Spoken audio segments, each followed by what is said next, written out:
Itu aku Tuhan, ya, Tuhan sendiri yang mengaku bahwa akan membalas manusia setimpal dengan apa yang dikerjakannya, apa yang dilakukannya. Oke, dengan adanya dalil ini bahwa Tuhan sendiri yang menyampaikan bahwa dosa pikul masing-masing, maka promo penebusan dosa batal. Promo penebusan dosa batal. Batal.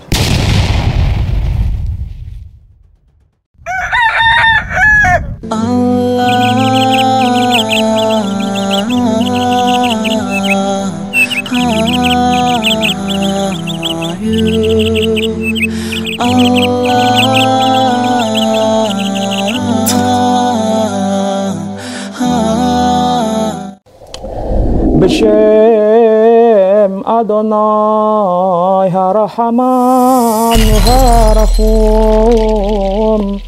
Hadahillah Ledonai Rabban Ha'alamin HaRahman HaRahum Molech Yom Haddin Otcha Abedim Ubcha Mistayim. Bismillah. Kita masuk ke bab apakah benar promo penebusan dosa Kristen.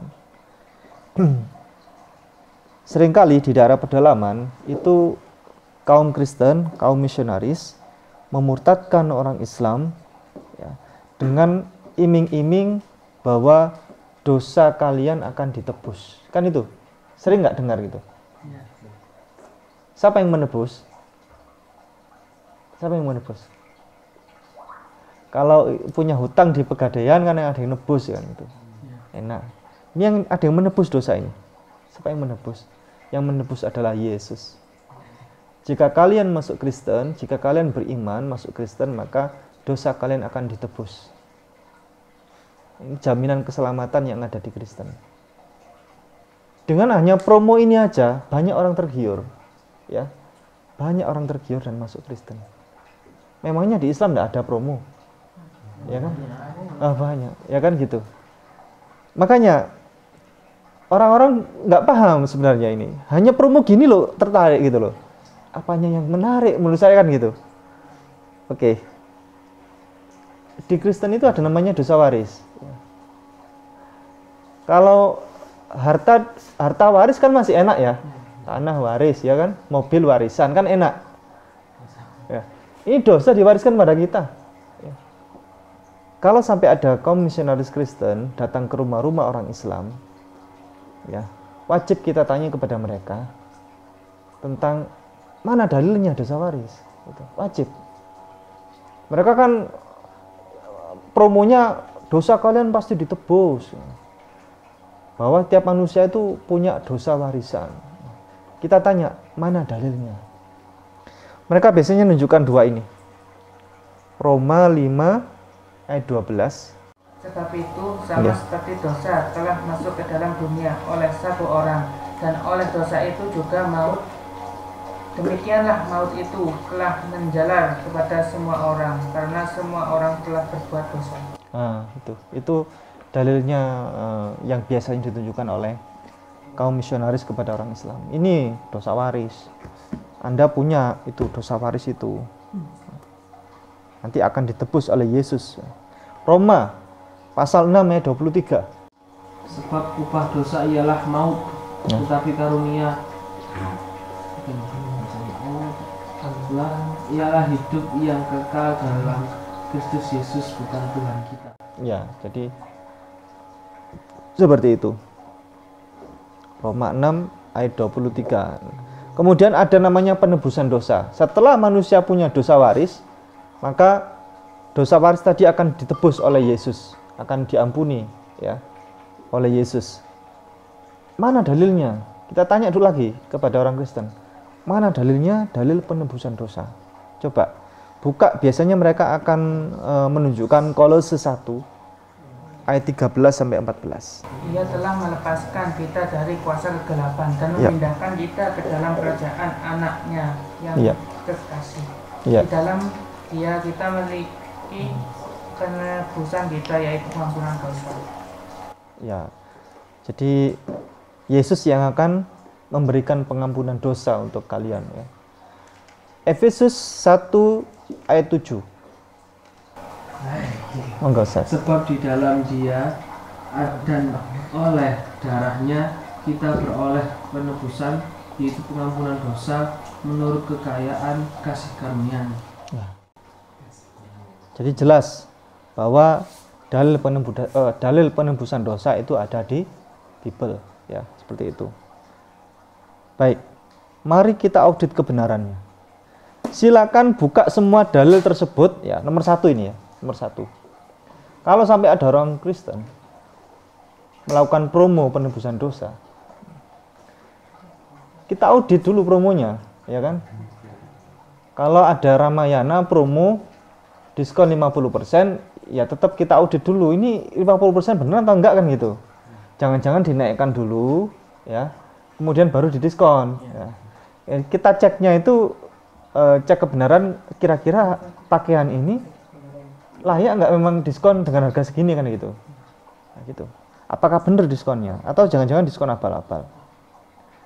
Nah, silakan buka semua dalil tersebut, bacalah di tiap bagian awal surat.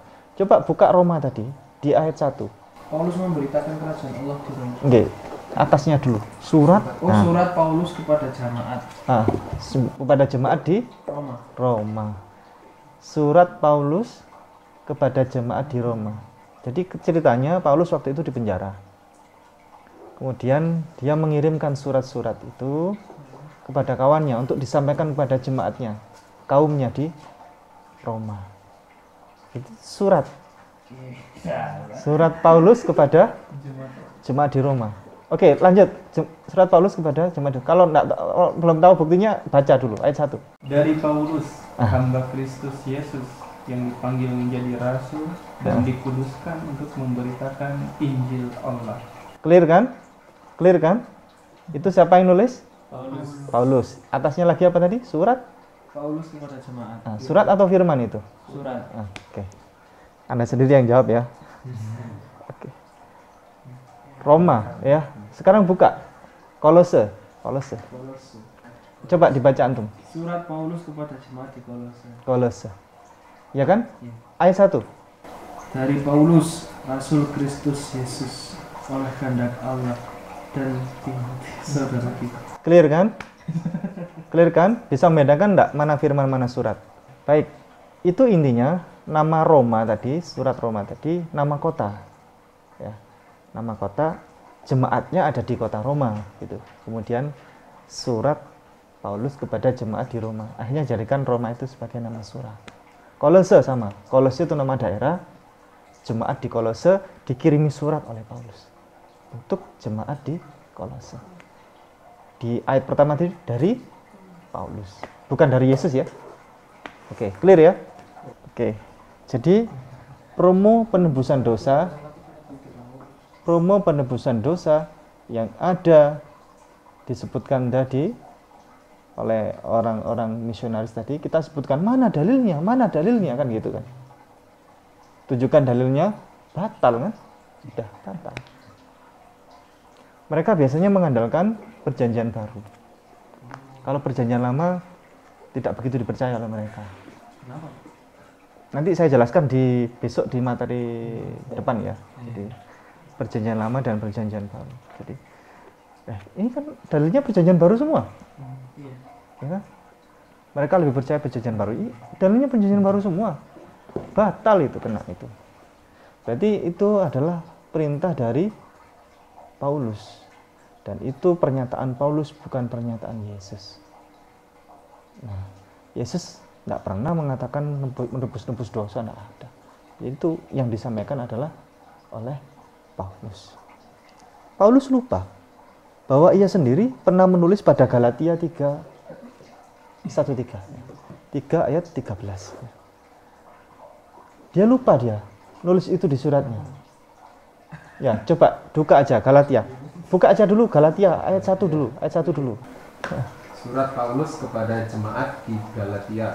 Salam. 1. Ya.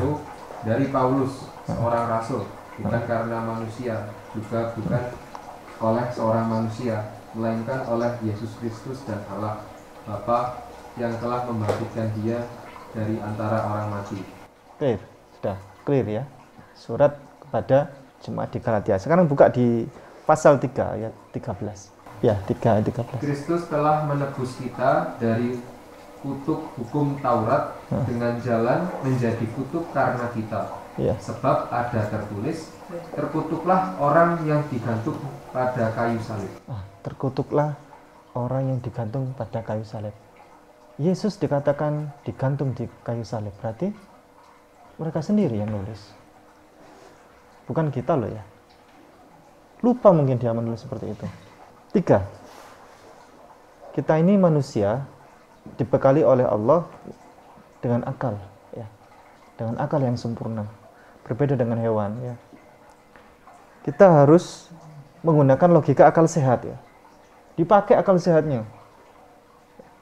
Kalaupun ada memang promo penebusan dosa, barang siapa yang percaya kepada Yesus, beriman kepada Yesus, masuk Kristen, maka habislah dosanya semuanya. Dan dijamin masuk surga, ya kan? Pakailah akal sehat. Ya. Coba kita pura-pura mewawancarai orang-orang yang masuk surga. Kita masuk surga, kita pura-pura wawancara.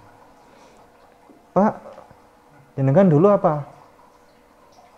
Dia ngakunya koruptor. Loh, kok bisa masuk surga? Karena percaya Yesus. Oh ya sudah. Ya. Pak, bapak apa? Bapak ngakunya perampok. Loh, kok bisa masuk surga? Karena percaya Yesus. Lanjut lagi, kita jalan lagi, nyari orang lagi. Bapak siapa? Dulu tukang perkosa orang. Loh, kok bisa masuk surga? Percaya Yesus. Masuk, kita jalan lagi. Bapak siapa? Dulu tukang jambret, tukang begal orang. Loh, kok bisa masuk surga? Karena percaya Yesus. Akhirnya mikir-mikir lama-lama. Ini dulu kita ini berbuat baik di dunia ngapain kan? Gitu. Ya enak, hidup sesukanya aja kan? Pokoknya kita percaya Yesus, sudah selesai masuk surga. Akal sehat ya, akal sehat. Dengan menggunakan dalil akal sehat, ya, maka batal itu promo penebusan dosa. Batal sudah. 4. Padahal itu kan tadi perkataan Paulus semua itu. Promo penebusan dosa, dosa waris dan lain sebagainya. Itu perkataan Paulus semua. Tidak ada yang perkataan Yesus. Justru ajaran Yesus ya, yang benar itu dosa pikul masing-masing, dosa tanggung masing-masing. Bukan Yesus yang suruh pikul. Kok enak? Kasihan loh. Manusia yang berbuat dosa, Yesus yang suruh pikul, ya kan? Ya. Buka aja di Yeremia 17 ayat 10. Ya, Yeremia 17 ayat 10. 17 ayat 10. Ya. Aku Tuhan yang menyelidiki hati, yang menguji batin, untuk memberi balasan kepada setiap orang setimpal dengan tingkah langkahnya, setimpal dengan hasil perbuatannya. Tuhan ya, itu aku Tuhan ya. Tuhan sendiri yang mengaku bahwa akan membalas manusia setimpal dengan apa yang dikerjakannya, apa yang dilakukannya. Oke, dengan adanya dalil ini bahwa Tuhan sendiri yang menyampaikan bahwa dosa pikul masing-masing, maka promo penebusan dosa batal. Batal sudah. 5. Mari kita uji kebenaran promo ayat penebusan dosa di Islam. Kita bandingkan ya. Kita ini sebagai dai harus promo, harus banyak-banyak promo. Salahnya kita memang. Bener salahnya kita. Orang Kristen itu kalau promo itu pinter, promo penebusan dosa. Dosa kalian ditebus, dosa kalian ditebus. Kalau percaya pada Yesus. Kita ini jarang promo kayak gitu. Padahal promo di Islam itu jauh lebih besar, lebih banyak. Promo pasti Al-Quran ya, Al-Baqarah ayat 25. Coba dibuka, Al-Baqarah ayat 25. Banyak ini, Al-Quran ini. Banyak, kalau mau saya sebutkan satu-satu banyak. Al-Baqarah ayat 25. Ini, dan sampaikanlah berita gembira kepada mereka yang beriman dan berbuat baik, bahwa bagi mereka disediakan surga-surga yang mengalir. Kabar baik ya, promo kan ini. Sampaikanlah berita gembira. Berita gembira kan promo, ya kan? Kepada mereka yang beriman dan berbuat baik, bahwa bagi mereka disediakan surga-surga yang mengalir sungai-sungai di dalamnya. Setiap mereka diberi rizki buah-buahan di dalam surga-surga itu. Oke. Baik, sekarang At-Taubah ayat 72. وعد الله المؤمنين والمؤمنات جنات تجري من تحتها الأنهار خالدين فيها ومساكن طيبة في جنات عدن ورضوان من الله أكبر ذلك هو الفوز العظيم. Ya. Allah menjanjikan kepada orang-orang yang mukmin, lelaki dan perempuan, akan mendapat surga yang di bawahnya mengalir sungai-sungai. Kekal mereka di dalamnya, kekal khalidina fiha abada, ya. Dan mendapatkan tempat-tempat yang bagus di surga Aden. Dan keridhaan Allah adalah lebih besar. Itu adalah keberuntungan yang besar. Belum lagi ada Al-Kahfi 107 sampai 108 ya. Okay. Innal ladzina amanu wa 'amilus shalihati kanat lahum jannatil firdausi nuzula khalidina fiha la yabghuna 'anha hiwala. Sesungguhnya orang-orang yang beriman dan beramal soleh, bagi mereka adalah surga Firdaus menjadi tempat tinggal. Mereka kekal di dalamnya, mereka tidak ingin berpindah darinya. Clear ya? Ini bukan surat kiriman ya. Tapi ini firman Allah sendiri yang mengatakan. Bukan orang, bukan manusia yang mengatakan ya, menyampaikan. Bukan surat titipan dari dalam penjara. Oke, baik. Belum lagi Al-Kahfi 30 sampai 31, Az-Zumar 73 74, At-Tur 17 sampai 20 dan seterusnya. Bahwa penembusan dosa ada di Al-Qur'an, banyak ya, bertebaran. Ya. Semua umatku pasti akan masuk surga, kecuali orang yang enggan. Para sahabat bertanya, "Ya Rasulullah, siapakah orang yang enggan itu?" Beliau menjawab, "Barang siapa mentaatiku, pasti masuk surga.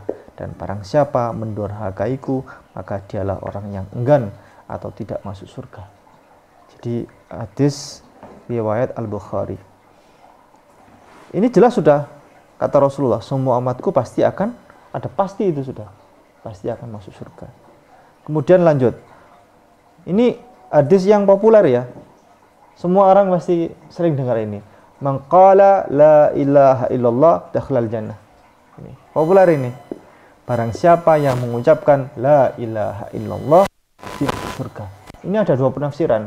Penafsiran pertama adalah barang siapa yang di dalam dirinya ada tauhid, maka dia pasti akan masuk surga. Memang iya.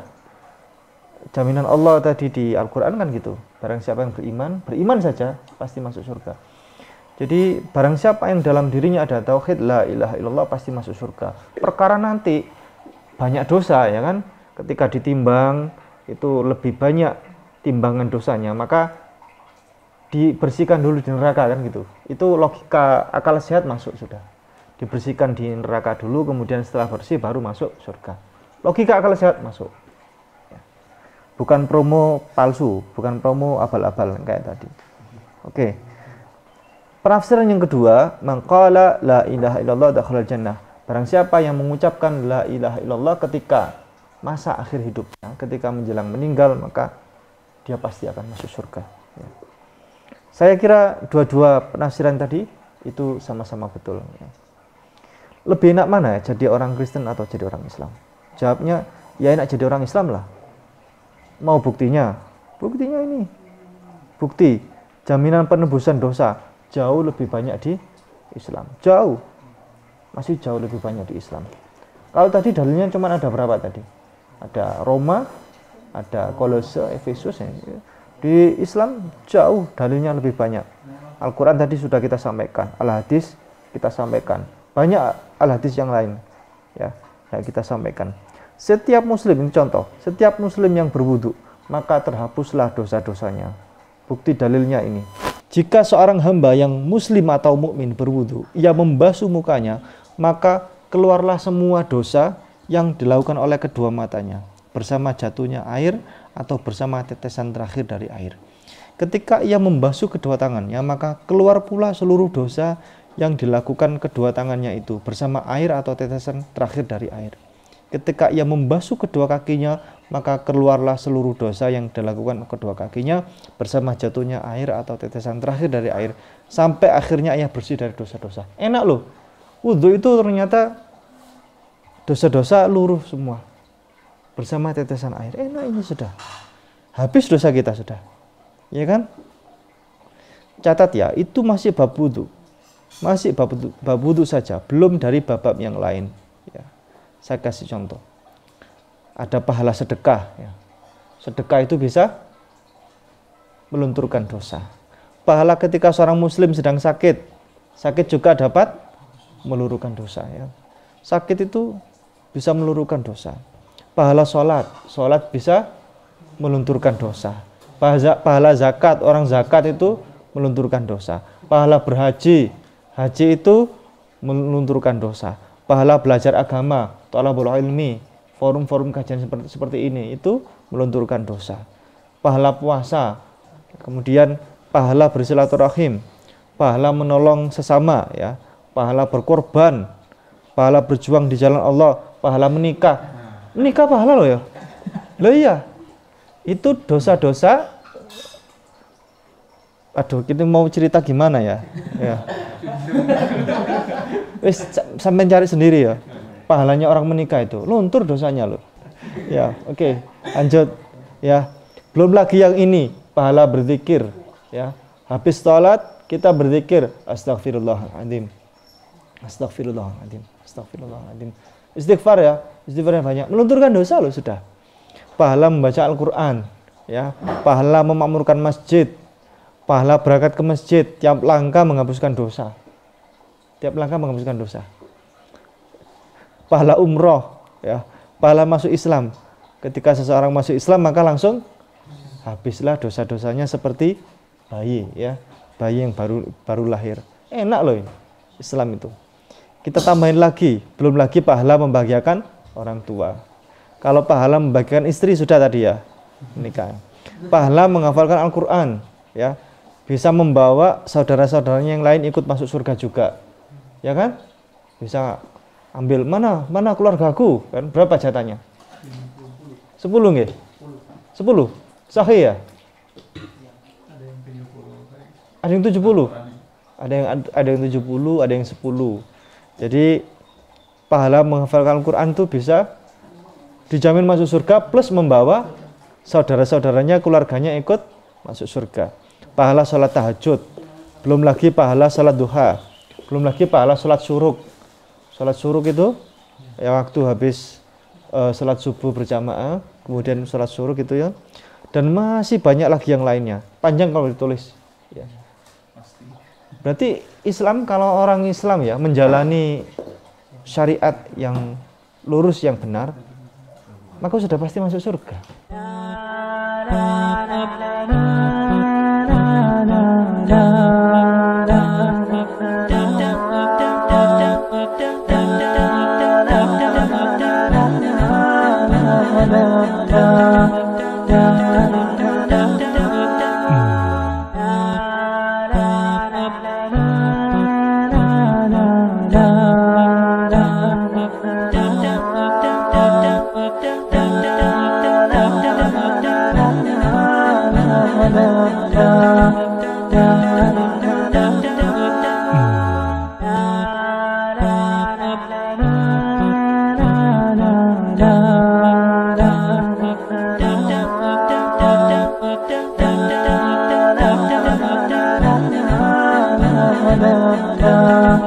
da